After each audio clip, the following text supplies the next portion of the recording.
ஜெய் சாய்ராம்.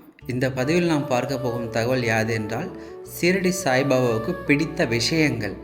முதல் விஷயம், பாபாவுக்கு இறைவன் நாமத்தை நினைத்து கொண்டிருத்தலும் பாடுதலும் ரொம்ப பிடிக்கும். பாபா ஷிரடியில் ஒரு முறை தாஸ்கனு மகாராஜா தொடர்ந்து 7 நாட்கள் இரவும் பகலும் நாம சப்தாகம் செய்ய சொன்னார். ரெண்டாவது விஷயம், விஷ்ணு சஹஸ்ரநாமம். ஒரு முறை அவருடைய நெருங்கிய அடியவரான மாதவராவ் தேஷ்பாண்டே எனும் ஷாமாவுக்கு விஷ்ணு சகஸ்ரநாம புத்தகத்தை கையில் கொடுத்து ஆசீர்வாதம் பண்ணி கொடுத்துருக்காரு. மூன்றாவது விஷயம், பாபாவுக்கு விளக்கு எரிக்கிறது ரொம்ப ரொம்ப பிடிக்கும்.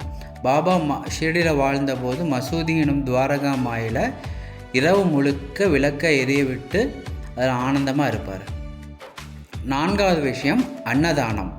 இந்த 4 விஷயங்களும் பாபாவுக்கு மிக மிக பிடித்த விஷயங்கள். சாய் அன்பர்களாகிய நாமும் இதை பின்பற்றி பாபாவுக்கு பிரியமுள்ள பக்தர்களாகவும். ஜெய் சாய்ராம்.